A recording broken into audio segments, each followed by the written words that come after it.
Yup. All right. Let's go. Our first guest got my man, who I would like to call OGT. What's up?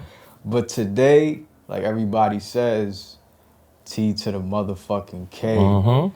What's up, family? How you doing, man? What's up, young man? How are you? I'm good. Good. You know, just for the record, this is history. You know how you the first, you always a part of everything, you feel me? You are the first guest on this platform that we're interviewing.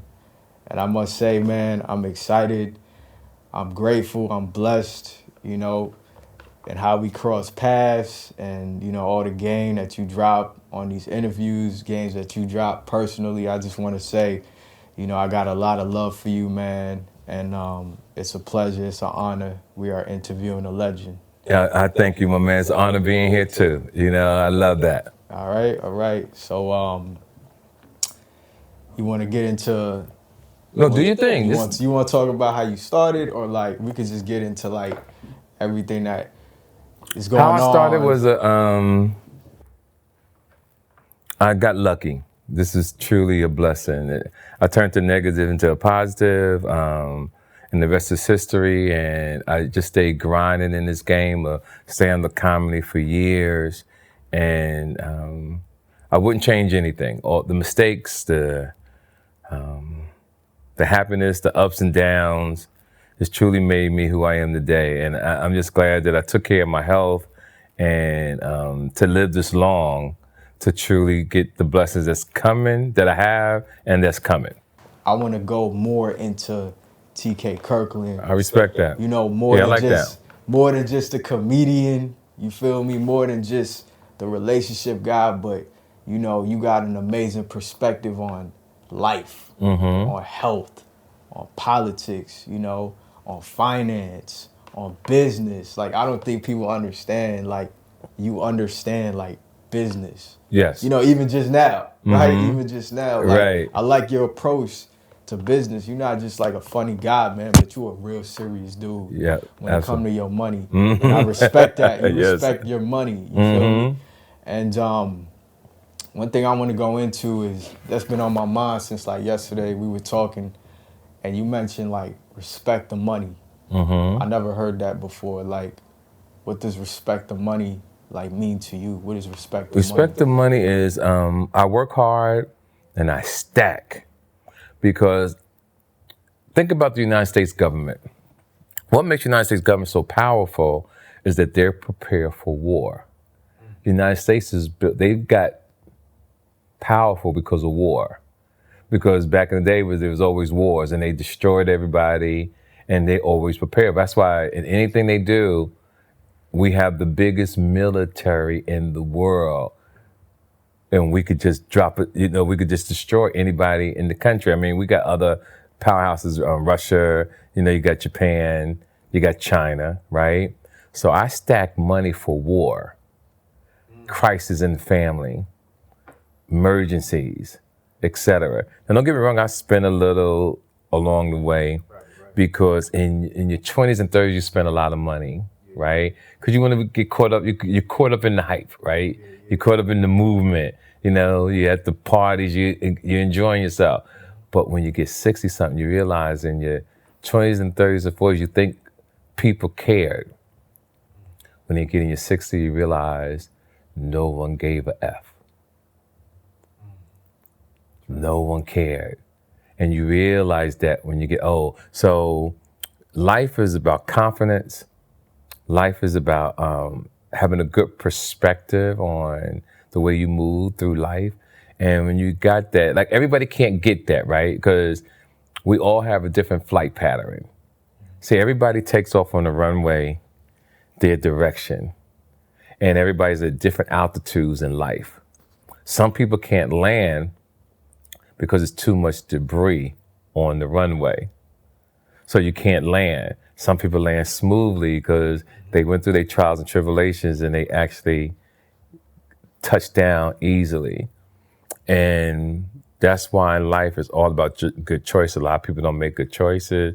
That's why when you do see crazy things happen to people, you don't wish them bad. You just take the time to say, thank God it ain't me. Thank God it ain't me. I wish that person the best, but thank God it ain't me. And that's how I look at life when I see people going through stuff. I wish them the best, but I always say, thank God it ain't me. That's what's up. Because it's like, you know, before we get into like current events, you know, and everything that's going on in the world, like, you said something yesterday too when we was talking. You said you don't like when people say, I'm just paraphrasing, money don't buy happiness. You feel me? Right. And like I hate, like me personally, like I hate when I hear that.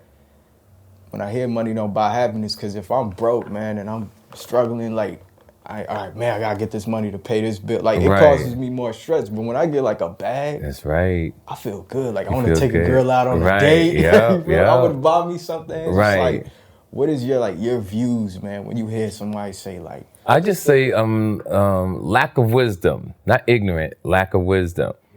We came up saying a lot of crazy, stupid things. Because we didn't have, a lot of people didn't have the knowledge. We didn't have the wisdom. When you get the wisdom, you really see the world differently. And that's why when I post different things and you hear these different comments in the comment section, right? I don't read them all the time, but I do take the time and I keep receipts. And I laugh because it shows me where people are in their life. And it shows me that some people just lack knowledge. So I just got to laugh, and it's just interesting. Sometimes you think everybody thinks the same, but they don't. Totally different. That's why I always think about when I hear the comments, when I hear the different choices people make. That's why people should never get in trouble and go to trial. When you got 12 people getting ready to make a decision on your life, like how in the hell you gonna get 12, how you gonna convince 12 people? Because there's gonna be somebody in there that thinks totally different. Even if they got the tape, they see, somebody sees it differently. And I can't put my life in other people's hands. I won't do it. Right. I hear that. That's scary to me. I hear that, man. And like, you know, I'm gonna be straight up, man. Like, I'm gonna keep it like 100. Like, you know, this obviously my first time doing this, but like, I really see you as like a big unk. Right. Like, I feel that way. And I want to talk for like the people that's like, they want that like OG, man. You know what I mean? Like, they want that guidance and that knowledge and shit like that. And you know, like the questions I'm asking is more like, yo, like how would TK see it? Right. You know what I mean? Because it's like, it's a respect for your elders. Right. And you've been on this earth for like so long and seen like so many things. You have like different experiences. Not everybody's gonna be you, but I know somebody could like ask you a question and say, yo, TK, man, like, what's your perspective on this? You feel me? Like, how you see this? Like, I can't see it a certain way, but how you see that? And that's what how I grew towards you. Because when we would talk and I show you how to see something different, you'd be blown away. And I always love the response, the energy. Like, wow, I didn't even look at it that way. And that's all I'm doing with these interviews. I'm giving the world another way to see things. That's it. I'm not saying you got to do it, but please take the time to see it this way first. And you said another thing I wanted to ask you about was like health. Like, I ain't gonna lie, man, you a fly dude. You know, you take care of yourself. You built like, you 63, man, but you look like you play for the NFL still. You know what I'm saying? You look like you play for the NFL. Like, you look like you a linebacker or running back. But it's your knowledge about taking care of your body, man. Like, you know, your diet, the research you do, you know, wanting to live long. Yes, it's important. People say like life is short, but it's like the goal really, from how I see you live your life, is to live long, man. And it's like, what is your routine in terms of health? Like, what do you? Well, it starts mentally. Mental is key because it all starts with your mind. You ever went to the doctor, someone told you something wrong, how your mind, everything goes downhill from there. Even with me, I have those moments. I remember when my daughter was being born, I went to the doctor with her mom. And I'm just BSing around, and I got big arms. Right. And the nurse put this small blood pressure thing around my arms, too small. Right. My blood pressure so high that when I left there, I went to the hospital panicking because I thought my blood pressure was high. Right. And then my mind really went to a whole nother level, right? So now when I actually get to the hospital, they put the right one on me. Everything was cool. But for that 45 minutes, nobody knew. Right. Because I can control my emotions really good. But man, so your mind can break sometime. Right. But it's how you control it. Like I have a poker face, but inside, it could be like the 4th of July. Right. So I take health seriously. I know people see the alcohol on here. What's so good about the champagne is that I become a waiter. Right. I become a concierge. I pour drinks for everybody else. And I just sip on a little. I won't even drink all this. Right. This is just be a little bit, smoke my little cigar, and then I go get some rest and get up early in the morning, go work out, and get ready to catch a flight. You know, you mentioned something I want to ask you about like, you know, you just drink black coffee. Right, black coffee. Now I drink pumpkin, I drink lattes, but my main thing every day is all black coffee and a shot of espresso. And what black coffee does is a fat burner, a natural fat burner. No sugar, nothing like that. And what people need to understand about sugar, because it's not really explained well. So let me tell you why people can't put sugar in they coffee and all that. Imagine taking a teaspoon or a package of sugar for 30-something years. Just pour it in the bowl and watch how big if you could see how big that bowl is in 30 years. What people don't tell you is that sugar in a child is AHD something, whatever that is. ADHD. A what? ADHD. ADHD. You got ADHD. Right. That's sugar in a person's as a child. When you are grown up, sugar is dementia in the mind. That's sugar that does that. And Alzheimer's. Sugar does that. Like it just deteriorates. Yeah, that's how horrible sugar, that's how it eats up your body. So people need to understand what sugar does to you. And nobody teaches us that. So we constantly keep putting sugar. Processed foods, sandwich meats and all that is pre-diabetic. If you're eating a lot of cheese, you're eating a lot of those type of meats, you setting yourself for pre-diabetic. So I think of ancestors when I eat. What was they eating before they created soda? What was they eating before they created hamburger? Watermelon, vegetables, fruit. That's the stuff that I eat majority of the time. Apples. I do that all the time. That is my main consist of my diet. And like I said, I have a little alcohol. I might even have a slice of pizza. You just enjoying. Right, because I want to dibble in little stuff. But my goal is to eat good, because like you said, when people say life is short, I stay away from the people, because their life really gonna be short. I tell people start saying life is long, because words are powerful. And one of the examples I always used to give is that when I was coming up and I was really into hip hop, and I knew Tupac, I knew Biggie, I know Jay-Z, I know Puff. But think about this for a second. Biggie and Tupac always talked about death in their albums. Puffy and Jay-Z always talk about women and money. And cars and houses. And exactly. They still live. And they got it. They got the cars. Right. They got the women. They got the money. So what you speak into existence to me, what you speak into the universe, that's what happens. Okay. You got to really say it, and you got to really claim it. Church. And to the people, it's not gonna come. I don't mean go outside and just scream it every day. Yeah. You got to go get it. Because I always tell people too, ain't no such thing as it's too expensive. Right. You got to work harder. Right. Got to work harder. You got to find more ways to get the job and get the money. You just got to work harder. That's deep. Real talk. Because the goal is to live long. Like, you want to keep living. You want to keep living. Right. Keep, because it's like, what I'm starting to, like, understand is, you know, seeing what you doing at your age and, you know, you traveling, shopping, you know, you driving nice cars, like you still, you know what I mean? You got the fly, you still fly. It's like, right.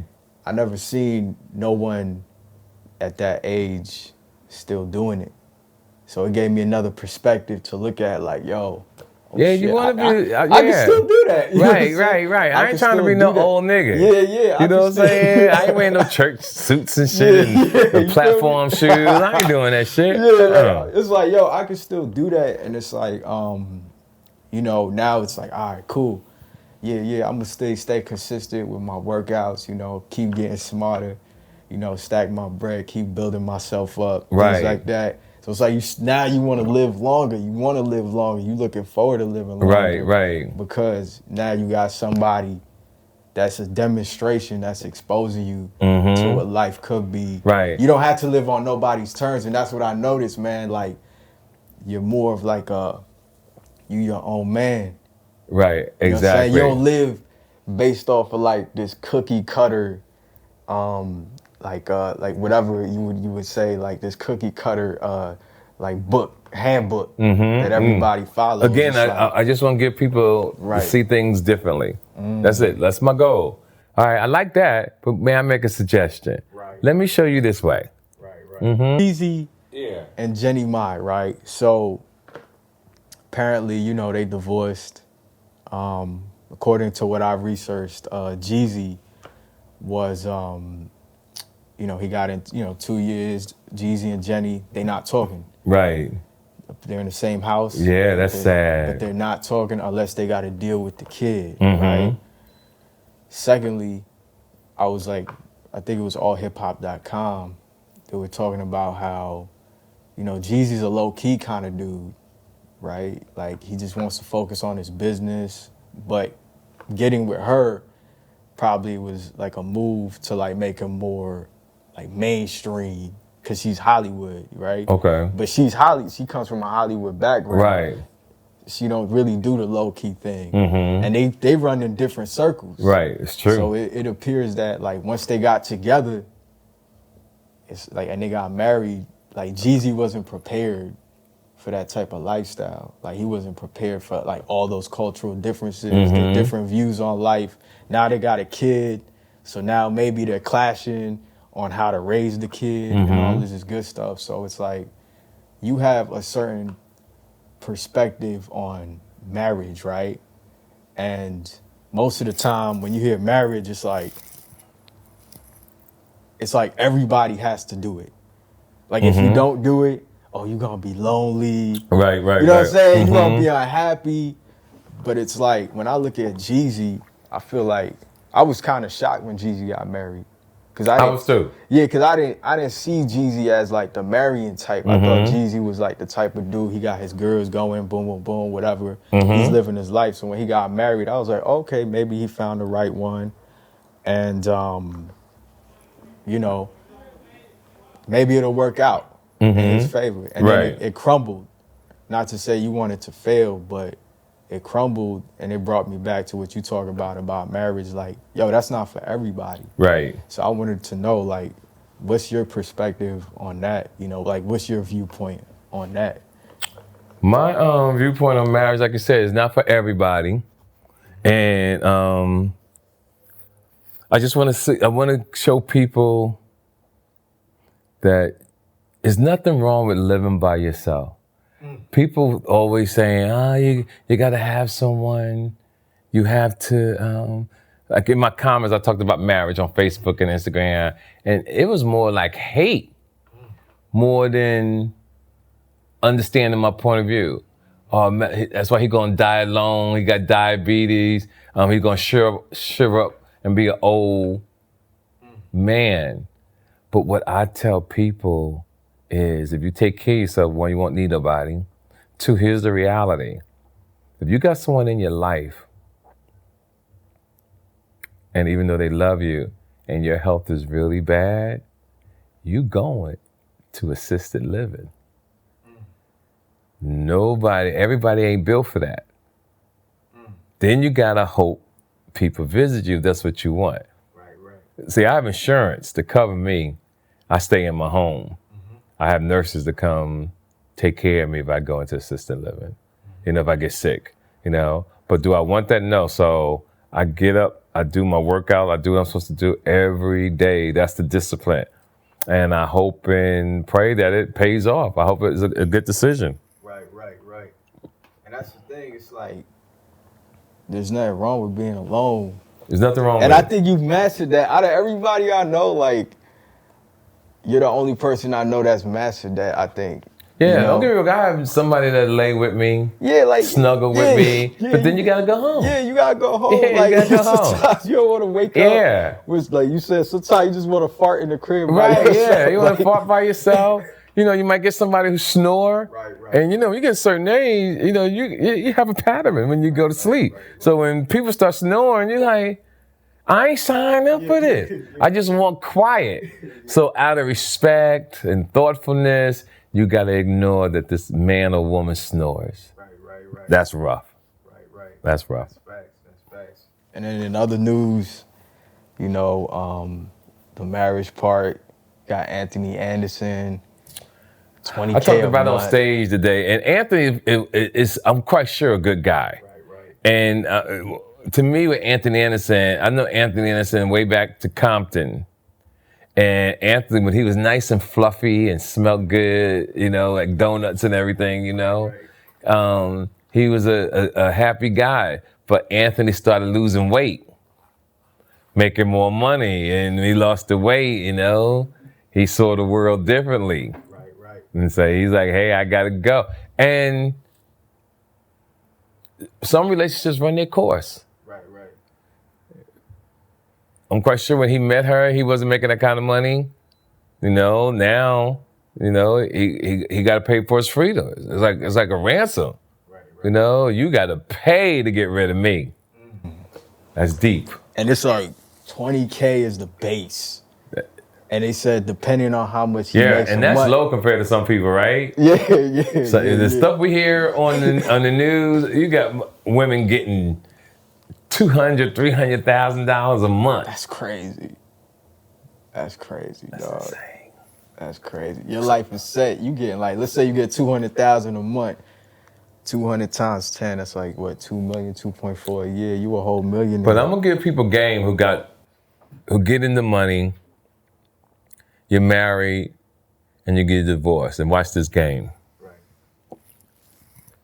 If you got a woman, she's understanding. You say, look, babe, it's not going to work out, but here's what I'm doing. I'm going to put $5 million in a trust for 18 years. You are going to live off that trust for 18 years. Every month, you're going to get a check. Right. What happens in 18 years, you get your $500,000 back. So the state or the government paid her. You still got the money. You never spent your money. You just put your money in the trust, and the interest paid for everything. That's kind of deep. So whether it's $500,000, it could be $2 million, it could be $10 million. Babe, I'll put this $10 million in this account. It's a trust. You only get the interest. And after 18 years, maybe 21, you're done, and I still keep my money. So Chrisean and Blueface, man, that's like the big talk of the town. Wow, Chrisean and Blueface. So apparently what happened was, I don't know if you heard, Blueface took, the baby got a hernia in his penis. Blueface took a picture, and he's accusing Chrisean of drinking and smoking during pregnancy. So that's why he was taking a picture showing the world, I guess out of spite, because of... What's wrong with the kid's penis? He got a hernia, he said, in the genital area. Wow. What's your thoughts on that whole dysfunctionality? Choices. you got to be mature to have a child. And I wish she wouldn't have drank and smoked during pregnancy, because that's the time during you bringing a child into this world, you're supposed to truly take care of your child. And let that be example to women all around the world. If you get pregnant, you got to really love yourself. You can't be out here destroying your body because you're bringing another person into this earth that, if that's what's caused the hernia, right? If that caused it. Because it doesn't mean that happened. But if you drinking and smoking, they've been talking about it for years. If you drink or smoke and you're pregnant, what it would do to your child. So here's my thing. I hope that child grows up to be a healthy kid. I hope that they raise that child with a lot of love. And I hope the child don't have any more problems, because it's going to be sad that you bring a child in here and these things are happening. Right. That's church. You know? And then Nicki Minaj. Yeah, Nicki Minaj's situation is crazy because, you look at her as a boss. Right.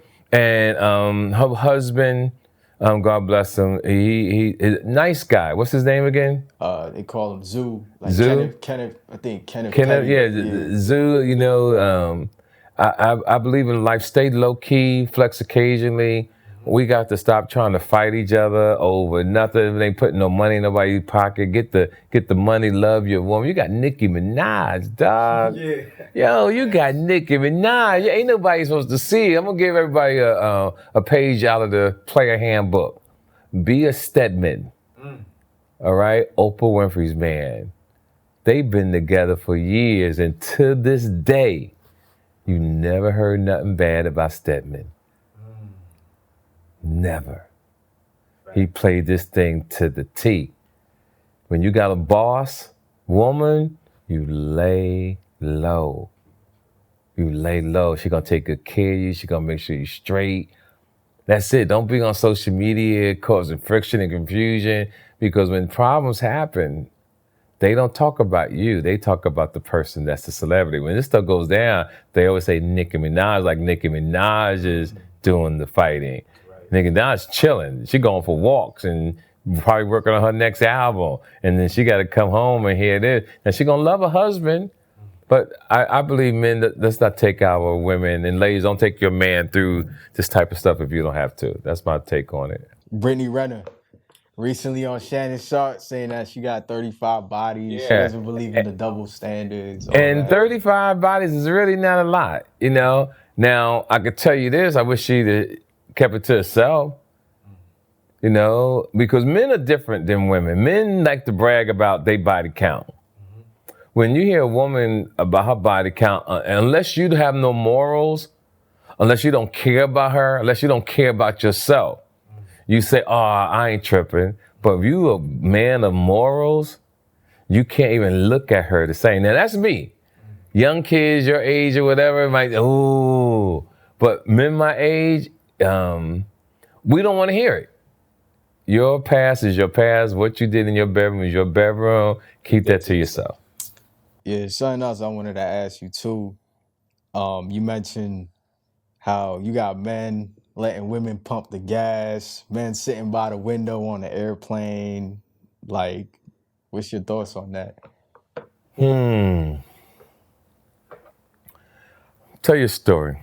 So in New York, years ago, cold, winter, and I'm in the gas station, I saw one of the finest women get out the car and was pumping gas. I said, ooh. So I'm walking up. That's going to be my conversation. Nah, sister, you should be out here pumping gas.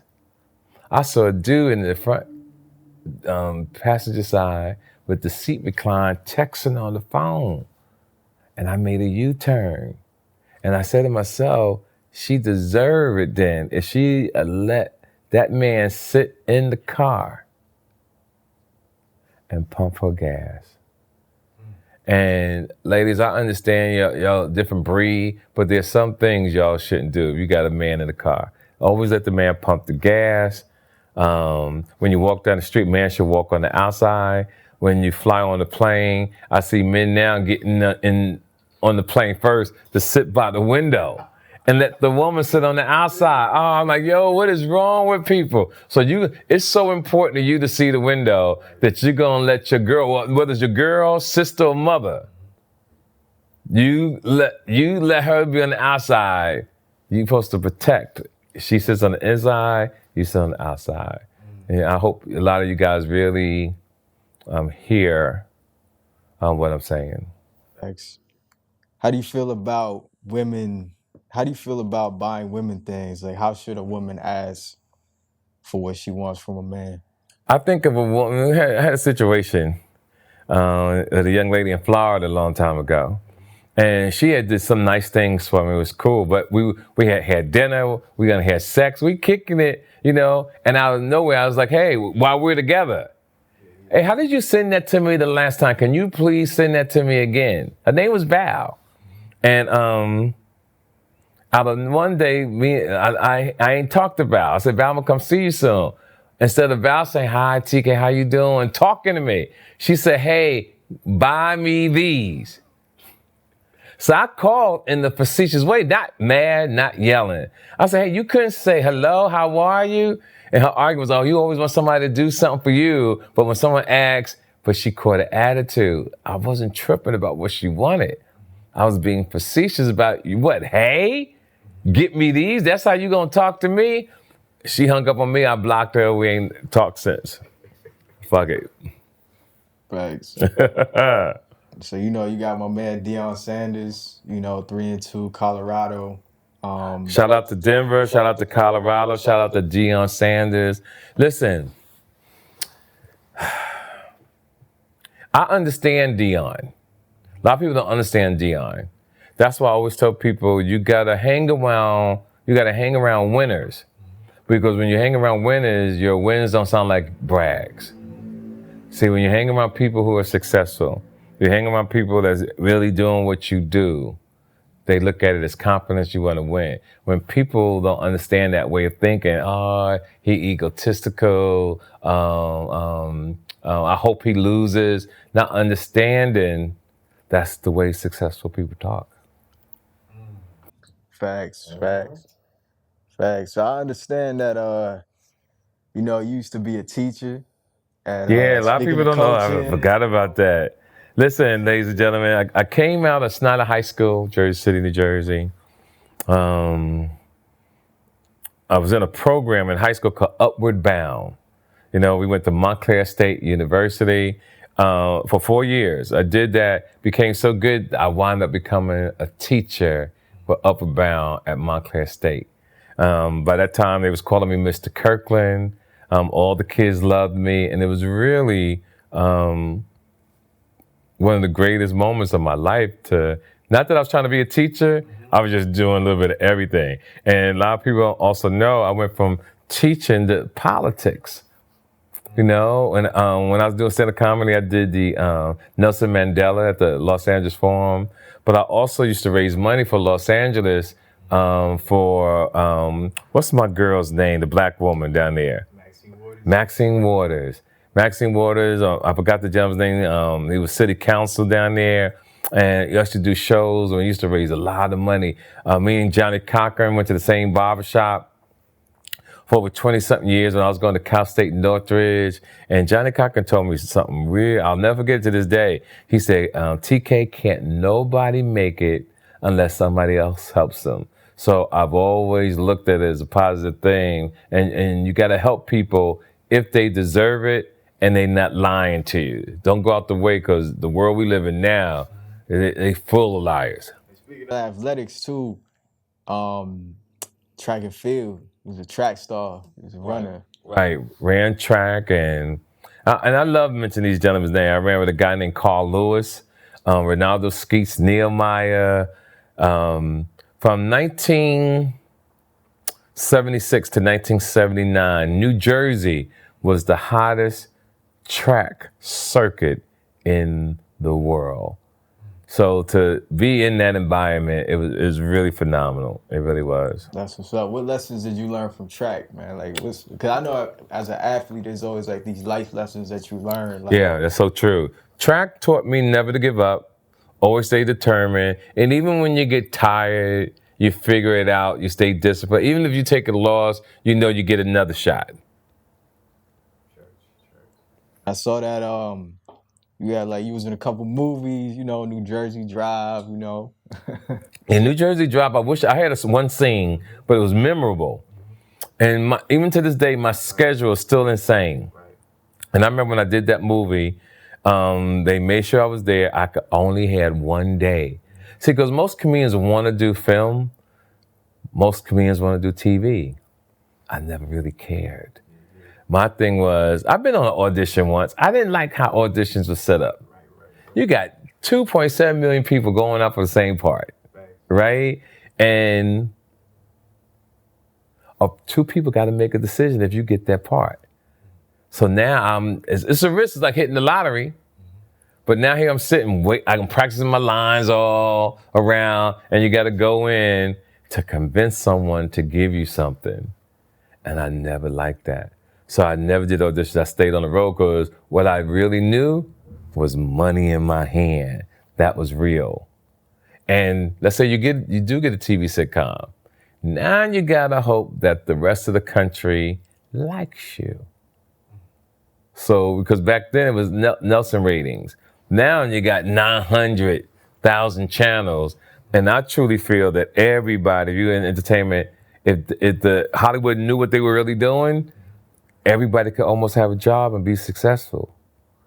Because there's so many shows, so many networks out here, so they need content. So let's get everybody working. I just really believe that. Everybody could be rich and eating good. Facts. You got YouTube, Amazon, Tubi. Right. You sure do.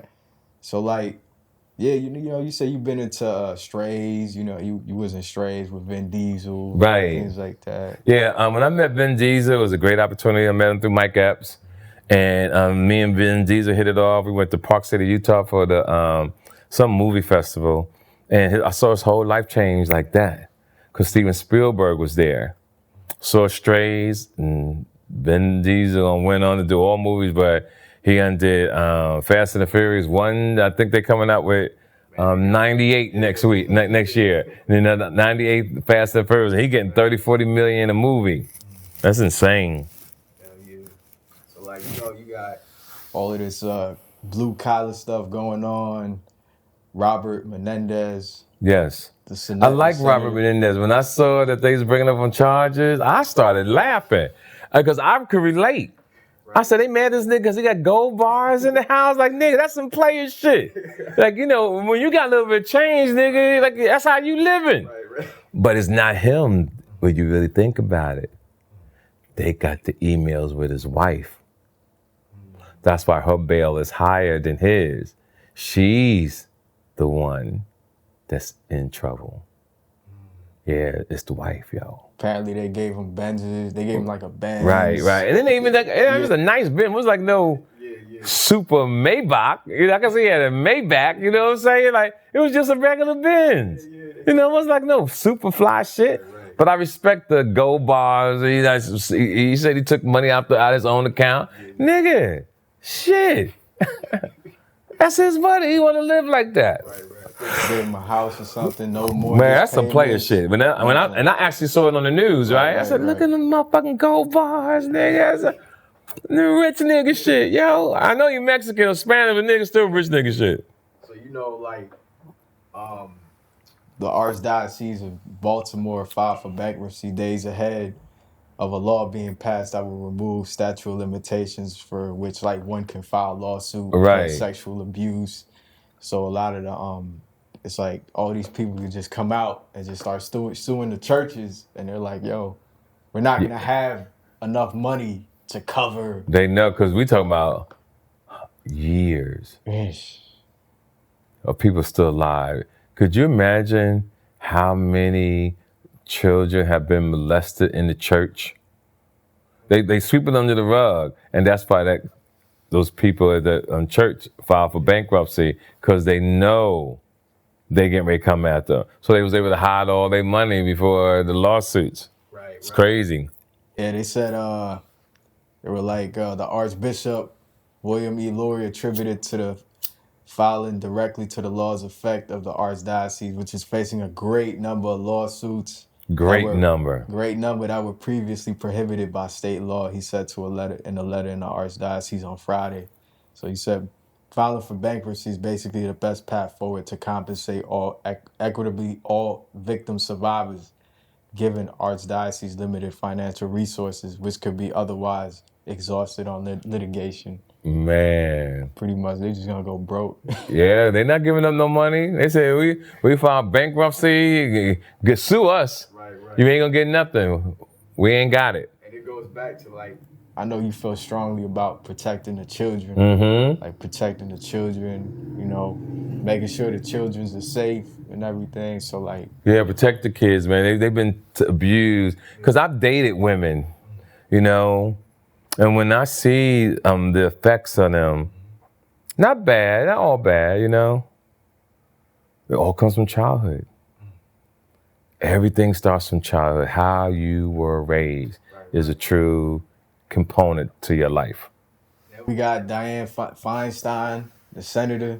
She passed away. God bless her. She contributed to a lot of great things in this country. But when you get older and you got new kids, people don't remember what she's accomplished. But she did a lot of great things, and because of her, there's over 20-something other women now in Congress, which is awesome. But how do you feel about, you know, because she was at one point, they said she would come to the Congress in like a wheelchair. Yeah. She ain't want to stop. Yeah, how do you feel? Do you think there should be like an age limit? I do. See, the Congress, judges, it's a lifetime gig. You can work until you die. And that's what she did. You know, I guess she wanted her flowers in her little spot because they put a flower. You know, that I got my flowers but I'm still alive though. But yeah, sad, man. You know, and the thing about life is, unfortunately, we do have to pass. That's why you have to enjoy this thing, because one day you'll be gone, and last time I checked, you ain't coming back.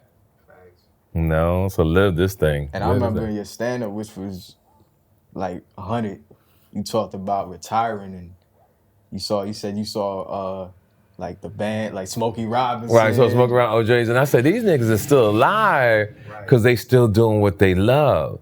That touring and getting prepared does something to you. So I know working out and walking 8 miles a day, and what I do, I'm preparing. So this right here keeps me going. That's what's up. Then you got Hunter Biden.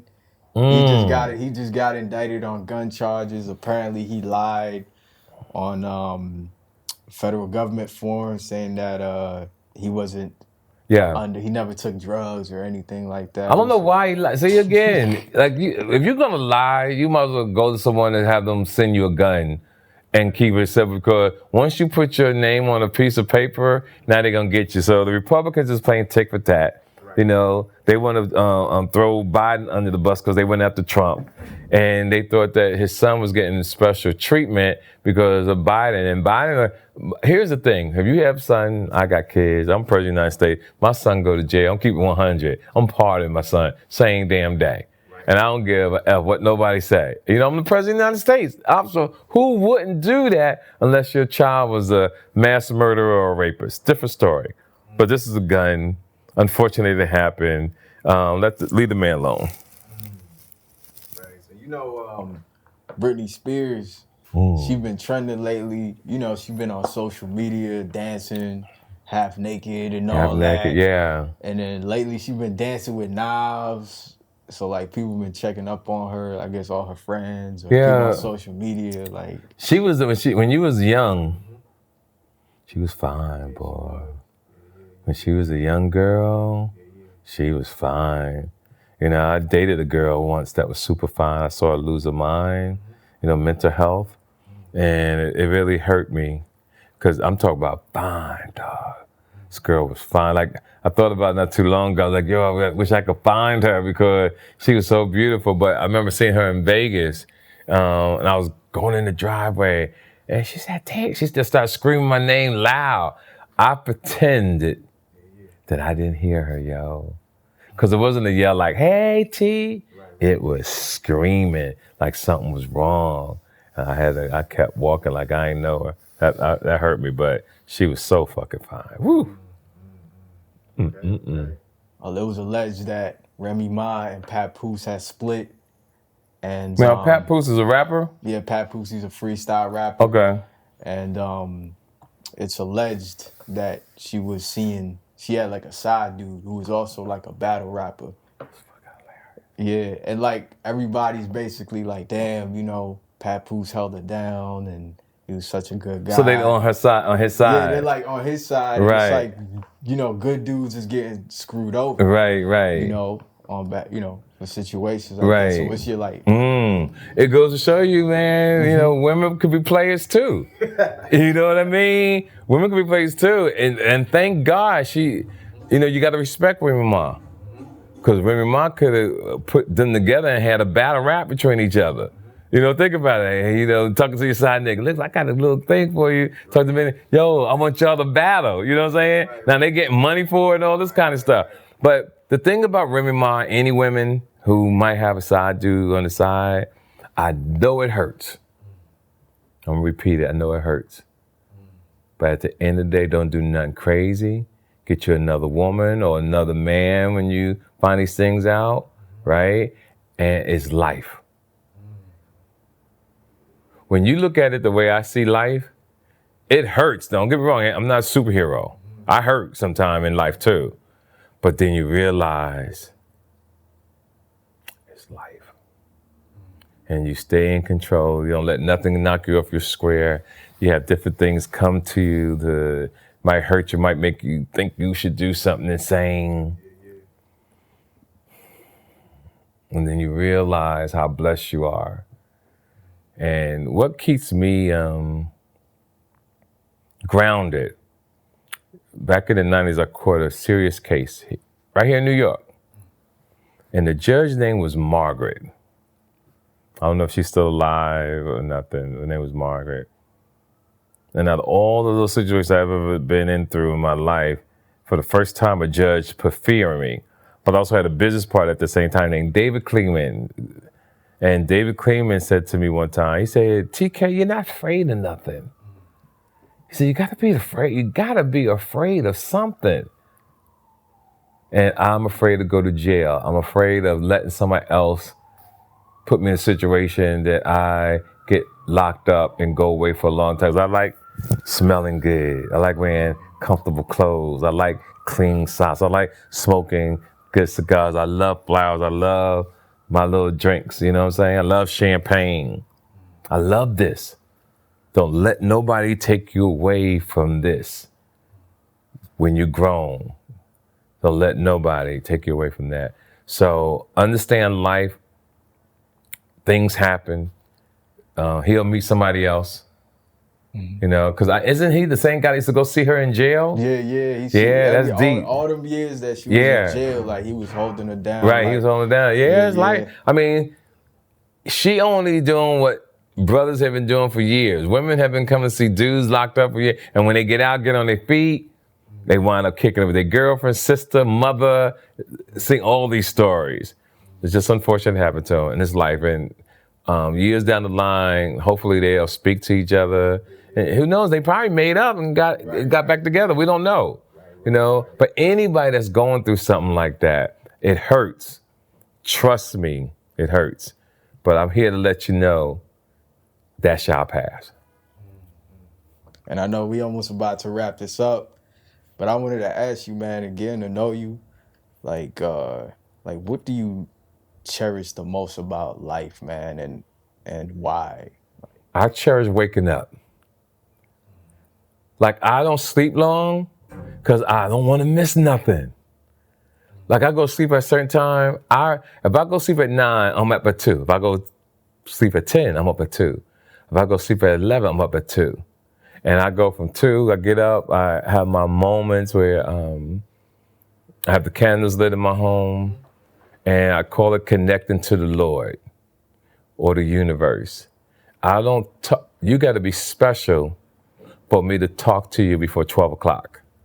Because from 5 to noon, I'm connecting to the universe. It's my time with the world.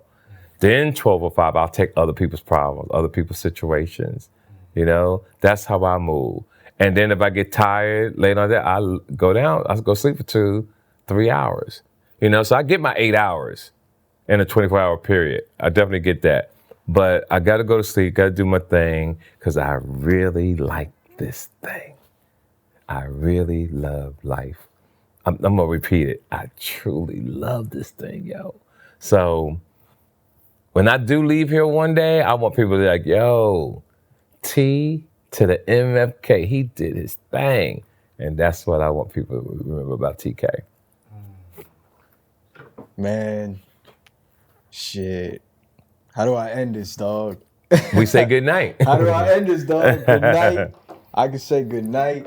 I can say bon voyage. And we're going to do more. Peace. We're going to do more of these, We're going to do more. Man, TK. Yeah, shout out to my man Tommy, you know. Ladies and gentlemen, if you know, the man behind this camera is the guy who changed the game for me in social media. And I want to be right here to give him his props, because his dedication, his determination to see me win is on a whole nother level. But he's getting a lot out of it, because I have definitely changed his life in conversation, and it's a great thing. You know something, man, before I end this, like you taught me how to see the substance. Mm-hmm. Instead of seeing the superficial shit. Right. It's all about substance. It's all about thinking 5, 6, 7, 10 steps ahead. Absolutely. I told you my situation in the Bay, right? I'm not gonna go into that, but it was about seeing the substance in everything and having a different way of looking at it. And I just want to say, man, I appreciate you. I love you. I'm grateful for you. You are the first of anything, but you are the first guest. Yes. On this platform. Yes. And I want to thank you, my man. I'm looking forward to doing more. I love the content that we talked about, and we're going to do more of these, and I like it. So to the world, to you, may your pain be champagne.